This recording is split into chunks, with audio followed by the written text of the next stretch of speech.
ایمان رکھتے ہیں۔ قرآن پاک کو عظمت والی کتاب ہے، بخشش والی کتاب ہے میرے اللہ تجھ سے مانگ رہے ہیں، میرے سامنے اس دنیا کے لیے اور دنیا آخرت کے لیے وسیلے کا ذریعہ مانگ رہے ہیں میرے اللہ۔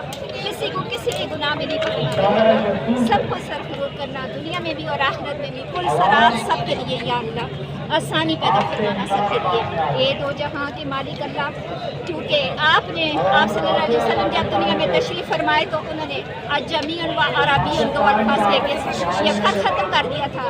آج میرے اللہ اس کلمے کے نیچے سب سارے موجود ہیں، لا الہ الا اللہ محمد رسول اللہ کے صدقے سب موجود ہیں۔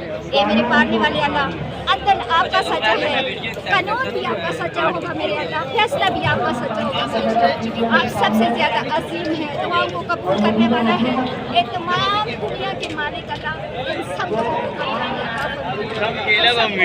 سب سے پہلے ایمان دینا، پھر سے دینا، دنیا آخرت میں کامیابی عطا فرمائے۔ اے اللہ جس دن ہمارے تو ہماری زبان سے کلمہ شہادت جاری فرما دینا، اشہد ان لا الہ الا اللہ وحدہ لا شریک لہ واشہد ان محمدا عبدہ ورسولہ۔